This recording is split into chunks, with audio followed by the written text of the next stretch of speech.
Berbicara tentang Bali, ternyata namanya sudah tidak asing lagi di berbagai negara, mulai dari destinasi wisata, adat atau tradisi, serta kenyamanan alam yang mampu membuat para turis enggan balik lagi ke negara asalnya. Keamanan Pulau Bali juga digadang-gadang sebagai tempat paling aman, tapi ternyata semua itu terbantahkan dengan suasana negara Aceh. Namun, ada beberapa fakta negatif yang belum kalian ketahui mengenai keindahan Bali. Bagi yang penasaran, bantu subscribe dulu dong guys! Berikut adalah 7 sisi gelap Pulau Bali yang harus kalian ketahui.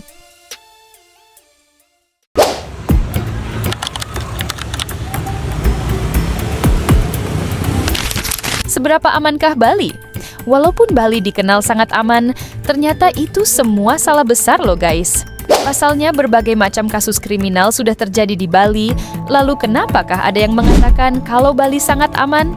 Apakah hanya ingin memperbaiki citra karena banyak dikunjungi pengunjung asing? Pada tahun 2024 sekitar 66% kasus gangguan keamanan meningkat, sementara 2 tahun lalu tercatat sebanyak 1084 kasus.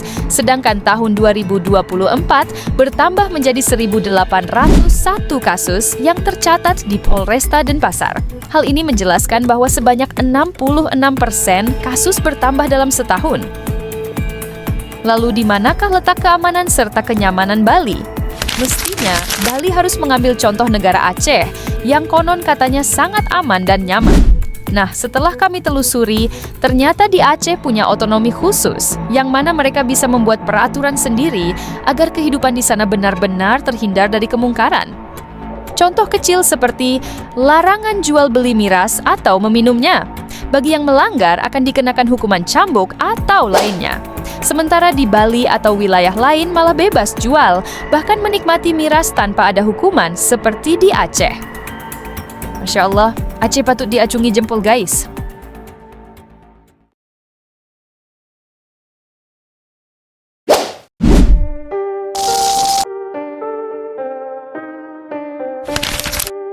Bali dikenal sebagai pulau dengan keindahan alam di atas rata-rata serta mampu memukau wisatawan asing. Ini menggambarkan kalau wisata Bali sudah sangat mendunia. Di samping ketenarannya, ternyata Pulau Bali merupakan pulau tropis yang disertai dengan banyaknya gunung-gunung aktif. Warga Bali serta petugas di sana harus selalu siaga agar saat bencana terjadi bisa segera mengevakuasi masyarakat. Walaupun gunung di Bali berpotensi berbahaya, nyali serta tekad yang kuat wisatawan asing tidak mampu mengalahkan rasa penasaran mereka terhadap gunung yang ada di Bali. Wow, bule sih kalau udah penasaran nggak bakal mikir panjang guys. Walaupun begitu, salah satu gunung terbesar di Bali, yaitu Gunung Agung, pernah menunjukkan aktivitas berbahayanya beberapa kali. Hal ini menyebabkan banyaknya warga yang dievakuasi secara besar-besaran, dan tentu saja berdampak pada sektor wisata setempat. Padahal baru gertakan ya guys.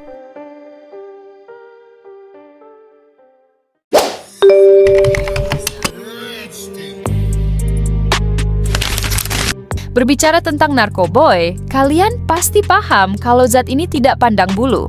Baik di daerah Bali atau dimanapun, tetap saja menjadi incaran orang-orang nakal. 2 tahun lalu, sekitar tahun 2023, Badan Narkotika Nasional mengatakan bahwa sekitar 591 warga Bali sudah mendekam di lapas akibat kasus narkoboy. Mereka ini adalah tahanan kasus dari tahun 2022 hingga tahun 2023. Selain itu, warga luar Bali juga banyak yang mendekam di lapas. Akibat kasus yang sama, mengenai jumlah tahanan ada sekitar 717 orang. Ingat, tahanan ini adalah warga Indo yang berasal di luar Bali. Sementara warga negara asing ada sekitar 110 orang dengan kasus serupa. Data-data ini menunjukkan bahwa Bali sedang rawan narkoboy. Sedihnya kasus ini selalu meningkat pesat di setiap tahun. Mau tanya nih, kira-kira kenapa mas-mas kurir narkoboy bisa berkeliaran di Bali? Jawab di komen ya.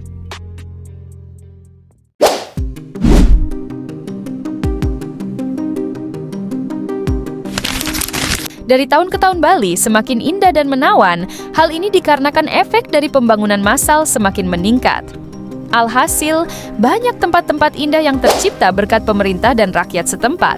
Namun, keindahan Bali juga bukan dampak baik bagi pribumi Bali. Soalnya, para wisatawan yang terus berdatangan akan membawa modal yang cukup untuk berinvestasi di Bali. Mula-mula para bule hanya menikmati wisata, tapi karena indahnya Bali, mereka jadi punya rencana kedua. Rencana kedua para wisatawan asing ialah ingin memiliki tanah atau aset di Bali. Tanah-tanah beserta rumah dibeli dengan harga mahal dari pribumi. Tindakan ini mempunyai efek yang fatal bagi warga Bali, terutama rakyat miskin. Tanah di Pulau Bali mulai kemahalan gara-gara turis membeli dengan harga mahal, alhasil banyak warga Bali yang tidak sanggup membeli tanah lagi. Bisa dikatakan, sekarang tanah Bali milik warga asing, hanya yang banyak cuan lah yang mampu memiliki tanah di Pulau Bali.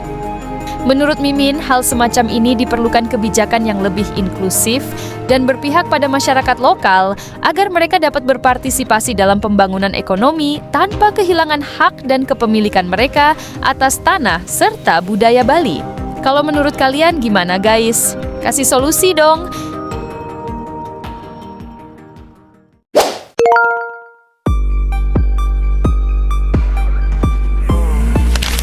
Semakin tingginya kedatangan wisatawan asing, maka semakin tinggi pula kontribusi bagi ekonomi Bali. Dikutip dari Badan Pusat Statistik Bali tahun lalu, terdapat hingga 4,7 juta wisatawan asing yang datang ke Bali pasca Januari hingga bulan Desember. Ini merupakan peningkatan yang sangat pesat sejak beberapa tahun lalu. Wow, ini sih cuannya deras banget cuy.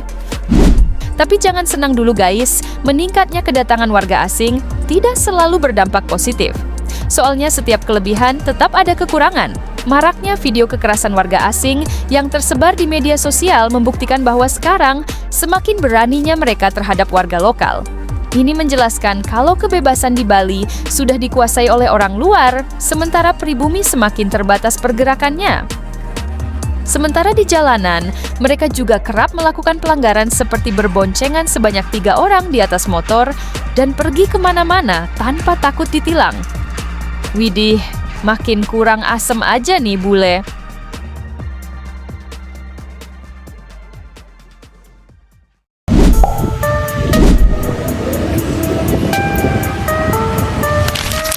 Pembangunan infrastruktur di Bali secara besar-besaran memang sangatlah baik. Apalagi nantinya bisa membuat para wisatawan asing betah dan bisa meningkatkan angka pemasukan di setiap tahunnya.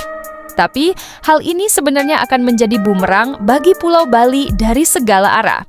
Mulai dari kawasan hijau, pantai-pantai, serta terumbu karang akan membuat kualitas menurun secara drastis akibat pembangunan infrastruktur. Dikutip dari Sistem Informasi Pengelolaan Sampah Nasional, pada tahun 2024 silam timbunan sampah di Bali mencapai sekitar 1,2 ton. Hal ini menggambarkan bahwa Bali sedang tidak baik-baik saja, alias sedang mengalami masa pelik di bagian sampah. Ditambah lagi, masyarakat Bali sepertinya sudah menjadi tren tentang buang sampah sembarangan. Bisa dikatakan kurangnya kesadaran warga Bali akan pengelolaan sampah. Mestinya kalian sadar sebagai warga Bali, daerah kalian jadi idaman makhluk asing. Ingat bersih-bersih ya.